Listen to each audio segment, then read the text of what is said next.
Donc, quand on vient en Christ, on est saint et on a la domination, l'autorité sur le péché.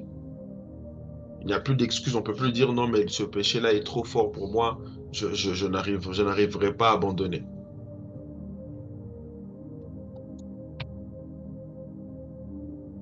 Donc, ça me ramène encore à ce texte de, de Romains chapitre 5, Romains chapitre 5, verset 8, un texte qui est très très important à retenir.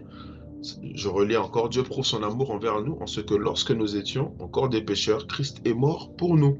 C'est bien écrit, nous étions des pécheurs, dont nous ne sommes plus salis, nous ne sommes plus des pécheurs.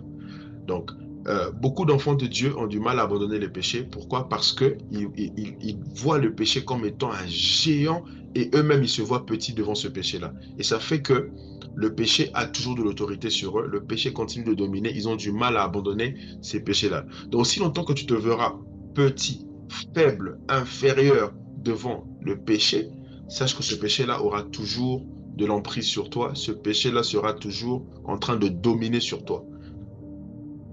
Et à partir du moment où tu seras, comment je peux dire ça, la conscience de qui est Christ et de qui tu es en Christ te permettra de vivre d'une certaine manière, te permettra même de voir le péché différemment. Donc tout part de la conscience. Dès que tu es conscient de qui tu es, donc de ton identité, de qui tu es en Christ, tu verras que il y a des choses, on n'aura pas besoin de te prêcher pendant 1000 ans. Ça va juste partir comme ça.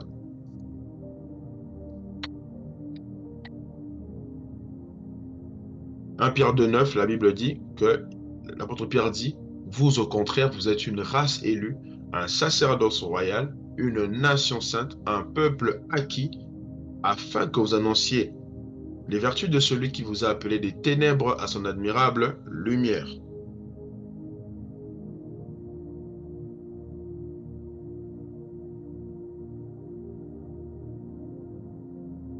Donc, il ne faut plus donner des excuses du genre, non, mais le péché est trop fort. Ça, la chair est faible. Mais le texte où dit qu'il dit la chair est faible ne s'arrête pas là, hein. Ce texte-là dit que l'esprit est disposé. Donc, ce n'est pas seulement que la chair elle est faible, mais l'esprit est aussi disposé. Donc, c'est l'esprit qui te permettra de, de vivre cette vie de sainteté en Christ. Alors, aujourd'hui, j'avais mis la fiche Le cœur de Dieu. Je vais juste introduire.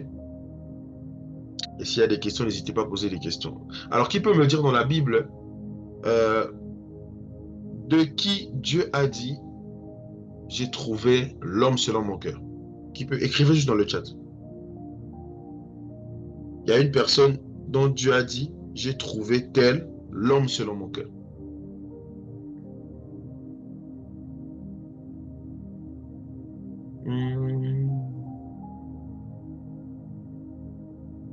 Emmanuel a dit David, Loïc a dit David, Advice a dit David. Qui d'autre? Vous êtes sûr c'est David?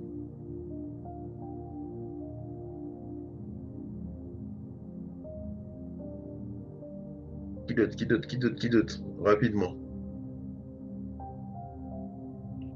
Alors, vous avez trouvé la bonne réponse. Donc, si je n'ai pas lu toute la Bible, mais en regardant, je n'ai pas vu quelqu'un d'autre dont Dieu a dit, j'ai trouvé tel l'homme selon mon cœur. En anglais c'est statement. En français c'est une déclaration qui est tellement profonde. L'homme selon le cœur de Dieu. Est-ce que tout le monde s'en rend compte? Donc ça veut dire que telle personne est selon le cœur de Dieu.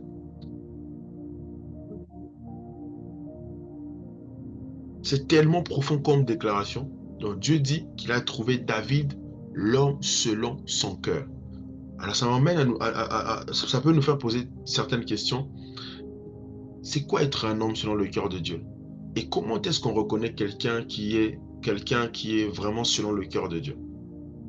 Donc, vous voyez que, comme je le dis tout le temps, dans l'étude biblique, on voit des choses tellement basiques, des choses, on peut se dire, mais ça c'est tellement basique ça. Mais ce sont des choses hyper importantes à savoir. Au-delà de chercher beaucoup de choses compliquées, enfin, on veut apprendre tellement de choses qu'on oublie même les bases de la foi, les bases de la vie en Christ. On veut apprendre sur tellement de thèmes, on oublie les bases comme ça, telles que le cœur de Dieu, l'amour, euh, marcher dans la sainteté, dans la sanctification. On oublie des choses basiques comme ça. Alors, Acte chapitre 13, la Bible dit, ils demandèrent alors un roi. On parle du peuple qui a demandé à Dieu, il voulait un roi. Et Dieu leur donna pendant 40 ans Saoul, fils de Kis, de la tribu de Benjamin. Puis, l'ayant rejeté, il leur suscita pour roi David, auquel il a rendu ce témoignage. J'ai trouvé David, fils d'Isaïe, homme selon mon cœur qui accomplira toutes mes volontés. Vous remarquez avec moi ici que volonté, c'est au pluriel. Donc, les volontés de Dieu au pluriel.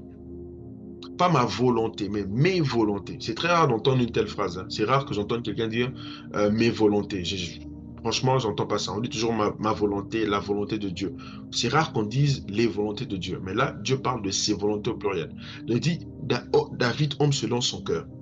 Mais lorsqu'on regarde l'histoire de David dans la Bible, on voit que David n'a pas eu un parcours parfait. David a eu beaucoup de failles, beaucoup de péchés, mais incroyables. Mais ce même David, Dieu dit de lui, homme selon son cœur. On verra par la grâce de Dieu la semaine prochaine, qu'est-ce qui a fait que David, on va voir peut-être 5, 6 ou 7 points qui ont pu faire que David soit appelé homme selon le cœur de Dieu. Malgré un parcours rempli de péchés, rempli de failles, rempli d'erreurs, rempli voilà, de péchés. Mais Dieu a dit homme selon son cœur. Donc ça nous montre clairement que peu importe comment est-ce que tu as vécu hier ou comment tu vis aujourd'hui, c'est encore possible que tu puisses te ressaisir par la grâce de Dieu et que Dieu dise de toi, j'ai trouvé tel homme ou encore femme selon mon cœur qui accomplira toutes mes volontés. Et Français courant nous montre clairement que un homme, pour que Dieu dise que tu es selon son cœur, tu dois être celui qui décide d'accomplir tout ce que Dieu veut. Français courant dit, cet homme correspond à mon désir. Waouh! Ça veut dire Dieu dit de David que c'est un homme qui correspond à son désir. Et il accomplira tout ce que Dieu veut. Donc, pour que Dieu dise de toi que tu es un homme selon son cœur ou une femme selon son cœur, l'une des caractéristiques qui montre que tu es vraiment selon son cœur, c'est que tu accompliras tout ce que Dieu veut. C'est qui iPhone? C'est Aglodi?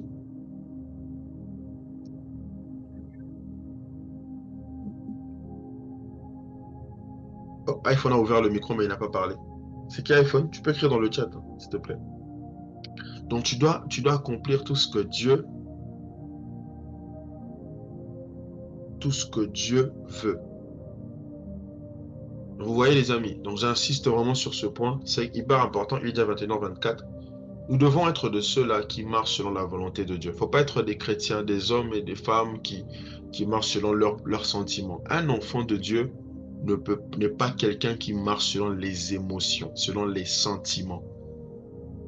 Donc, des fois, on entend ce mot charnel, un chrétien. C'est qui un chrétien charnel? Un chrétien charnel, ce n'est pas seulement celui qui se livre à l'impudicité, il va voler et tout ça, mais c'est cet enfant de Dieu-là qui fait les choses selon ses émotions, selon les sentiments. Il fait des choix selon les sentiments, il fait tout selon les sentiments. Donc, parce que je sens ça comme ça, je sens que je peux faire ça, je sens que je peux aller dans telle direction. Dès que tu dis et tu fais les choses selon ce que tu sens, automatiquement, devant Dieu, tu es disqualifié. Ça paraît dur, mais c'est la vérité.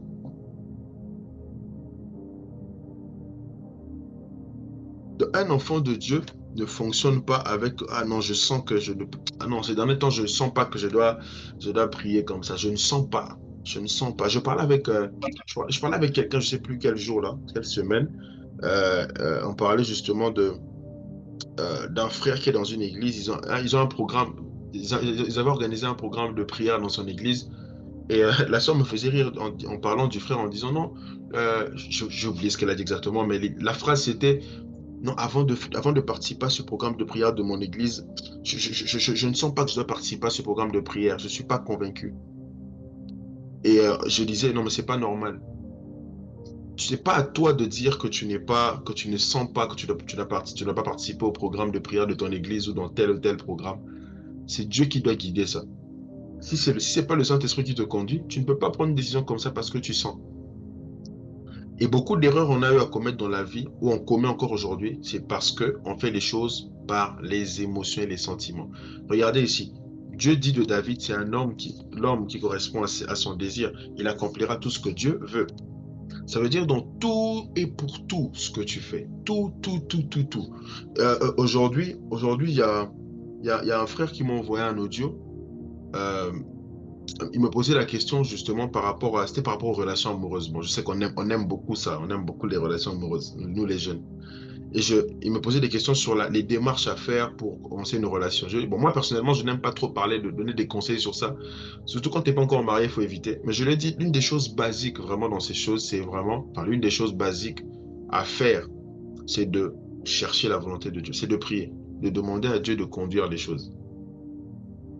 Et j'ai beaucoup aimé son approche. Il m'a dit, ah, quand on était païen, on faisait les choses par les sentiments, l'instinct, le vibe, comment je suis avec la personne. Je lui ai dit, tu as bien dit qu'on était païen et tu fais bien de demander comment faire maintenant quand tu deviens un enfant de Dieu. Ça veut dire qu'il faut que ce soit différent de comment tu abordais le sujet quand tu étais païen.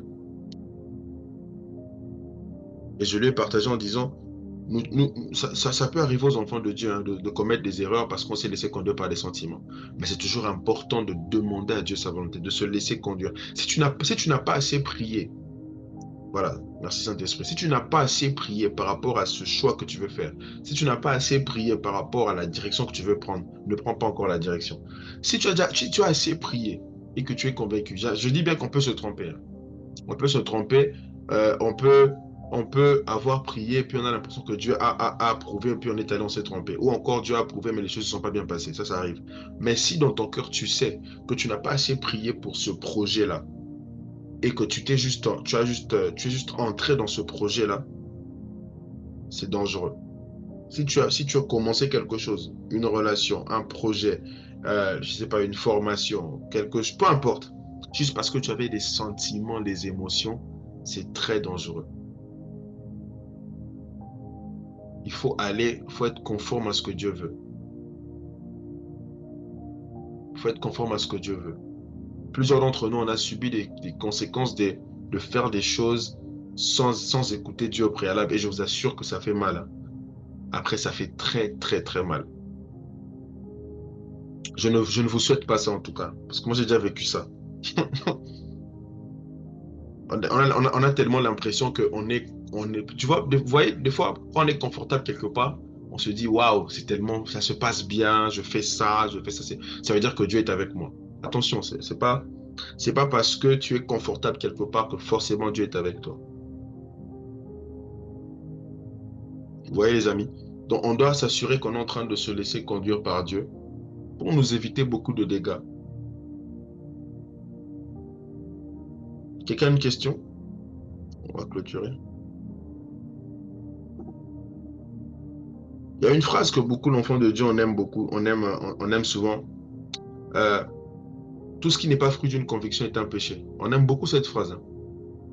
Dès qu'on te demande de faire quelque chose, ah non, moi je suis pas convaincu. D'ailleurs, la Bible dit si tu n'es pas, tout ce qui n'est pas fruit d'une conviction est un péché. Attention, c'est pas, la Bible ne parle pas de la conviction personnelle. Ta conviction à toi, tu te réveilles le matin, ah j'ai pas envie de faire ça parce que si je fais ça sans conviction, je pêche. Non, la Bible parle de la conviction de foi. Donc ça doit être une conviction basée sur la foi. Si ça ne, c'est pas conforme à la foi en Christ, là c'est un péché. C'est pas ta conviction personnelle, non. Je connais une sœur à qui on disait, mais sœur, pourquoi tu t'habilles comme ça? Et elle disait souvent, non, mais moi, je suis pas convaincue. Une fois, elle m'a dit, d'ailleurs, mon pasteur m'a toujours dit que ce qui n'est pas fruit d'une conviction est un péché. Donc, moi, je suis pas convaincu d'arrêter de m'habiller bizarrement, enfin, de m'habiller comme je m'habille. Donc, puisque je suis pas convaincu, je vais pas arrêter. J'ai dit, ah non, c'est une erreur. Quand on parle de conviction, ça doit être la conviction de foi. Ça doit être une conviction de foi. Foi en Jésus-Christ. Voilà, les amis. Est-ce que vous avez une question? Je donne une minute. Vous pouvez écrire dans le chat. Si vous avez honte, si vous êtes timide, vous pouvez écrire en privé. Mais que l'esprit de timidité vous quitte au nom de Jésus. Attendez, il y a quelqu'un écrit dans le chat ou pas? Oh, je ne sais pas si vous m'avez écrit ou pas. Eh, j'ai eu 3 messages. Ah non, c'est bon. Que quelqu'un a une question, un commentaire par rapport à ça. Donc, je nous laisse avec ça, les amis. Allons demander à Dieu sa volonté encore et encore et demandons-lui d'être des hommes et des femmes alignés à ce qu'il veut pour nous, pas ce que nous voulons, forcément. Donc, il faut que nous soyons vraiment de ceux-là, au-delà de ce qu'on peut ressentir comme émotion. Si Dieu te dit A, fais A, même si ça doit te faire mal, même si ça va à l'encontre de ce que toi tu veux, fais-le. Peut-on connaître la volonté de Dieu précisément? Oui, bien sûr, hein. Bien sûr. Dieu est notre Père. Je vois très mal un père vouloir que ses enfants soient dans la confusion. C'est pas possible. Un père qui aime ses enfants ne voudra pas que ses enfants soient dans la confusion. Ça n'existe pas. C'est pas possible. Donc Dieu, il ne veut pas que tu sois confus. La Bible dit ceux qui se confient en l'Éternel ne sont ceux qui se confient en l'Éternel. euh, euh, je paraphrase un texte de la Bible qui dit quiconque invoquera le nom de l'Éternel ne sera pas confus, ne sera pas confondu. On tourne vers lui le regard en est rayonnant de joie et le visage ne se couvre point de honte. Ça veut dire que Dieu, dans sa volonté, il veut que tu connaisses enfin, il veut que tu saches ce qu'il veut pour toi. C'est clair. Mais le problème est que nous tous, nous, très souvent enfants de Dieu, nous ne cherchons pas à connaître la volonté de Dieu. Nous emportons très vite par les émotions et les sentiments. Et c'est ça, c'est là que nous sommes charnels.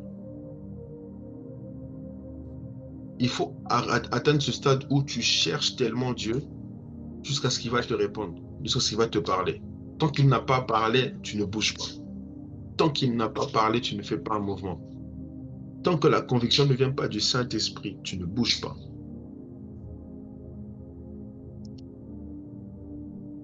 Je sais que c'est très difficile de step back. Je me donne un exemple, tu as commencé un projet d'entrepreneuriat, tu étais tellement à fond, tu as commencé telle ou telle chose, tu es tellement à fond dedans que les gens savent déjà que ah, tu fais telle chose. Mais maintenant, au bout d'un moment, tu te rends compte que en vrai, je n'avais pas assez demandé à Dieu sa volonté. Je n'avais pas consulté Dieu pour telle chose. Maintenant, pour step back, tu es un peu gêné parce que tu avais déjà commencé le projet, tout le monde était au courant que tu avais commencé tel euh, projet entrepreneurial. Maintenant, pour step back, ça devient difficile. Ça, c'est difficile humainement, mais il faut demander à Dieu la grâce et l'humilité, la grâce d'être humble et la grâce de step back, de s'arrêter quand il faut s'arrêter pour le chercher lui.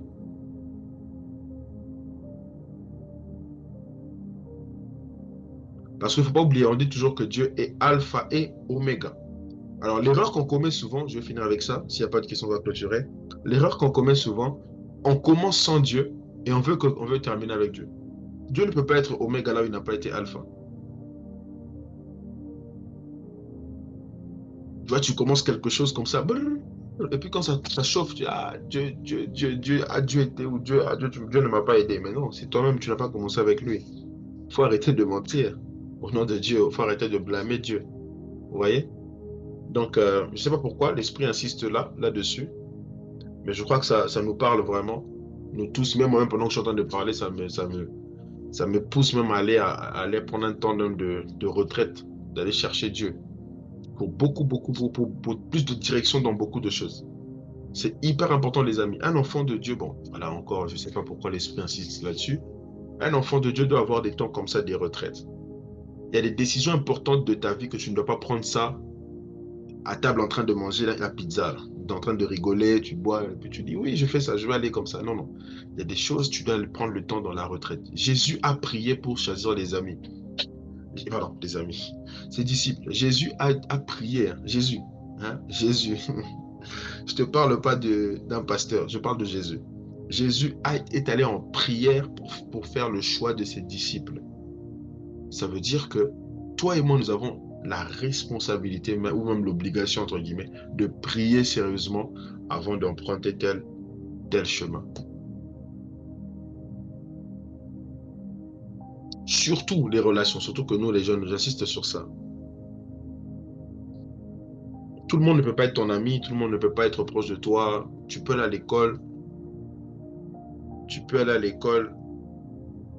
Généralement, dans nos écoles, l'université, si la plupart des gens ne sont pas nés de nouveau.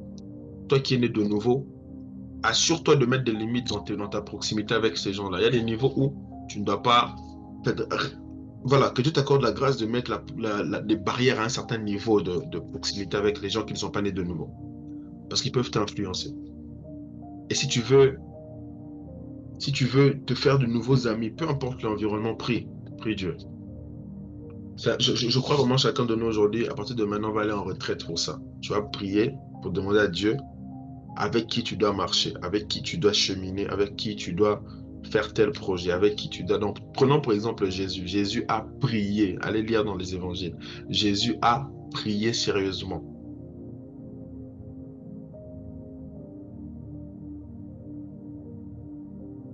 On a même eu une retraite à la jeunesse sur la volonté de Dieu, à laquelle tu n'avais pas participé, toi qui es là. Vous voyez les amis, je vous parle comme ça parce que je connais les... Moi j'aime toujours parler à cœur ouvert, hein. J'ai vécu les conséquences de ne pas écouter Dieu. Je n'aime pas trop parler des relations amoureuses. Des fois ça distrait les gens, mais il faut en parler, c'est important. J'ai vécu les conséquences de ne pas écouter Dieu dans le domaine des relations amoureuses. Je sais ce que ça fait. Donc, quand on parle de goumin, là, je sais c'est quoi un goumin. Je sais. Je sais, je peux vous expliquer même chapitre par chapitre, introduction du goumin, développement du goumin et la conclusion du goumin. Je peux vous expliquer ça vraiment avec... Je peux même faire un... Je peux écrire un livre. Tout ça parce que je me suis embarqué dans des... Comme ça, là, parce que, ah, c'est beau, ah, c'est magnifique, c'est mignon. Oh, on s'entend bien, c'est cool. Ah, je te dis, Loïc, hein, t'as aucune idée. Ah, c'est bien, c'est beau, magnifique, tout, tout. Après, ça, les amis, ça fait mal, hein. Et Dieu ne veut pas que tu te retrouves là-dedans. C'est pourquoi il te dit, va, cher, va en retraite, va prier. Va. Il y a des décisions, je finis vraiment, une minute, je finis. Retiens ça, les décisions importantes de ta vie, tu ne dois pas les prendre sous les coups des émotions. Tu dois être en prière. Tu viens de sortir d'un temps de prière. Tu dis, ah, l'esprit m'a convaincu. L'esprit m'a dirigé. Emmanuel, pardonne-moi. Je vais dire en public une question que tu m'as toujours posée. C'est toi où tu habites, je ne sais plus. À la jeunesse, quelqu'un m'a posé une question l'année passée. Quelqu'un m'a dit, mais Roy, pourquoi tu n'es pas toujours... pourquoi tu n'es pas toujours chaud quand on va te parler des relations amoureuses? Je sais plus. C'était toi, hein? Ouais. C'était toi, c'était Emmanuel. C'était Emmanuel. Et tout le monde, je me rappelle ce jour-là, j'avais tellement mal, j'ai culpabilisé ce jour-là. J'avais l'impression que j'étais le sorcier de la jeunesse. Il y avait les tabis, on était assis comme ça. Et elle me disait, mais ah oui, pourquoi chaque fois que je te parle des relations, t'es un peu sceptique, t'es pas toujours enthousiaste. J'ai rigolé. Je leur ai dit, honnêtement, que j'avais donné comme réponse. C'est parce que je sais au fait combien ça peut dérouter quelqu'un. Et je ne conseille pas, quand quelqu'un n'est pas encore assis dans la foi, de se lancer dans de telles aventures. Quand je parle d'aventure, aventure, c'est pas des bêtises d'aventure, ça veut dire de se lancer dans de tels projets tels que relations amoureuses, des trucs, tu vois, ça c'est un engagement qui est sacré. Hein, la Bible dit, il ne faut pas prendre à la légère un engagement qui est sacré. C'est pourquoi des fois j'ai l'air d'être méchant quand je parle de ça. Les gens pensent que je suis méchant. Non, c'est parce que je sais justement, quand je vous ai parlé des gourmands, comment ça peut te dérouter, boum, tu as perdu le focus. Et c'est ce que j'avais donné comme réponse. Et au fil du temps, un par un, chacun d'eux a commencé à me dire, ah oui, tu avais raison. Non, parce qu'il y a des choses, tu as besoin d'être vraiment, tu es assis, tu sens la maturité, tu grandis dans la foi. Attention à des cas exceptionnels, là, Dieu peut faire que tu sois pas encore assez mature dans la foi et puis tu embarques dedans. Ça existe. Mais de manière générale, ce n'est pas, je ne conseillerais pas, et même demandez à qui vous voulez, il vous dira la même chose. Il y a des stades dans la vie où, même Paul dit, quand on est encore célibataire, qu'on s'occupe des choses du royaume. Occupe-toi d'abord des choses de Dieu. Plus tu grandis, parce que quand tu vas beaucoup grandir, je vais donner justement un exemple par rapport à moi-même. Ce qui m'a permis de tenir même quand les gourmands là sont arrivés, c'est parce que par la grâce de Dieu, j'avais déjà un bon stock d'intimité avec Dieu. Donc ce stock-là était déjà parfait. Mais avec ce stock-là, je ne pouvais pas maudire Dieu. Ah Seigneur, j'abandonne le service parce que j'ai eu un gourmand. Vous voyez ce que je veux dire? Ceux qui me connaissent savent, ils m'ont toujours vu servir, toujours zélé, toujours en train de prêcher dans les métros, partout, partout. Jamais vous avez vu, j'ai fermé Instagram, dépression, gourmand. Non, pourquoi? Parce que j'avais déjà emmagasiné, j'avais pris mon temps, le temps de me former. Oui, j'avais mal au cœur, oui, j'ai pleuré, oui, mais j'avais déjà pris le temps de prendre la maturation. Vous avez compris, les amis? J'espère que ça nous encouragera à aller en retraite dès ce soir. Si vous voulez des livres sur les relations, j'en ai beaucoup aujourd'hui. Je vais vous donner. Donc, c'est ça, les amis. Soyons des hommes et des femmes qui marchent selon le désir de Dieu. Pas des hommes, pas des hommes qui marchent selon ce qu'ils veulent. C'est ça, être un homme selon le cœur de Dieu. C'est-à-dire le désir de Dieu, tu fais de ça ta priorité. Qu'est-ce que Dieu veut pour toi? Qu'est-ce que Dieu veut pour l'Église? Qu'est-ce que Dieu veut pour la saison? Donc chaque jour, tu dois demander à Dieu, Seigneur, quel est ton agenda pour aujourd'hui? Quel est ton agenda pour la saison? Quel est ton agenda pour le pays dans lequel je vis? Et comment est-ce que je peux contribuer pour être un agent de, de réveil? Et j'en profite pour remercier et féliciter tous ceux qui travaillent sérieusement dans l'œuvre de Dieu. Il y en a beaucoup. Ici, même vous êtes là, vous reconnaissez. Que Dieu vous bénisse abondamment et continuez de chercher Dieu sérieusement. Voilà, je vais prier pour clôturer. Emmanuel a écrit Goumin. Les Goumins. Si vous, appelez-moi après ça, je vais vous raconter les histoires des Goumins, comment ça fait. Hein.